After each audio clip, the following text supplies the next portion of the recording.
The word sacrifice means to make sacred. So when you hear someone say, I sacrificed my time to finish college, sacrificed my money to go to school, that means they made sacred those times that maybe they could have gone to a party, they could have gone to a bar, they could have bought some clothes. They made that time and money sacred by improving themselves, going to school, taking a spiritual class, learning to meditate. And so oftentimes sacrifice has been looked at, as a law. I sacrificed, I lost something for this. It actually means you made something sacred to actually gain a bigger part of yourself. So during this particular time, we're asking people to sacrifice their time. That when the world opens up again, don't just run out of there and start buying a bunch of stuff. You're not a consumer. Don't just run out and consume or get caught up back into materialism again, or go out and just party aimlessly. Sacrifice your time. Study yourself. Ask yourself, how are you going to grow? How are you going to allow this moment of COVID quarantine to actually be a sacrifice in which you're taking this time and making it sacred? I can't go out and do all the things I used to do. What can I do? I've watched Netflix for 3 hours. Can I do something else? What about pick up a book, an ebook? What about meditate? What about study? What about examining yourself? What about examining your own prejudices, your stereotypes, making it sacred? So I've said that George Floyd was a sacrifice, not a martyr.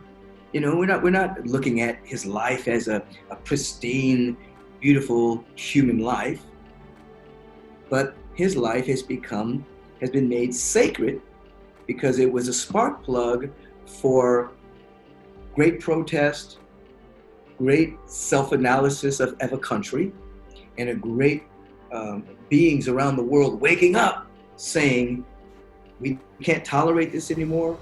We have to do better as a human species. So his life has become a sacrifice, has been made sacred. There are people that would argue, well, he wasn't a perfect human being. We don't want to make a hero out of him. We're not. The people of color aren't making George Floyd a hero. We're not making him a martyr. His life was a sacrifice to show the underpinning brutality, of in the particular instance of a disgraced Minneapolis police officer, but in the larger context, policing in general, where people of color are concerned. Van Jones tells a story. He spoke at Agape one time, and he was sharing how, he went to Yale, and he was noticing that when the guys at Yale got caught for drugs, the fraternities or whatever, it was like boys being boys. They got a little trouble, but not criminal trouble.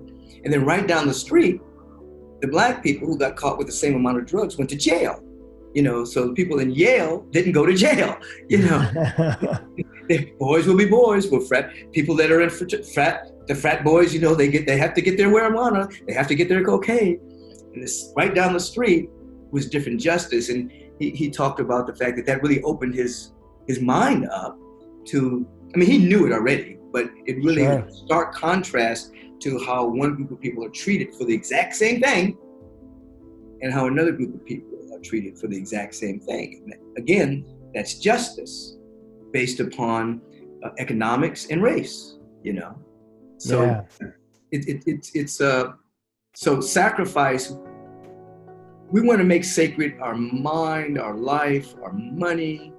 This is why you give money to things that we're going to build a better society, things that you think are going to help in the world. That's a sacrifice. This money I could go use to buy a new suit or a new pair of shoes or whatever, but I'm sacrificing it. I'm making it sacred because I want to support something that's going to make the world better.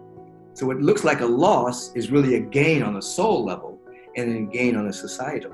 There is an evolution taking place. You think about what used to be legal, and now there are like child protection laws where you can't just throw a child in a factory and work them all day. You think about what used to be legal. Women couldn't vote. Black people couldn't vote. Black people were enslaved. You think about what used to be legal that isn't legal anymore, you see the evolution. Now we have to not only provide laws that are just, but the underlying attitude that has to shift as well. That's an educational and spiritual problem. And then the laws are a legal issue. And we have to work at both levels.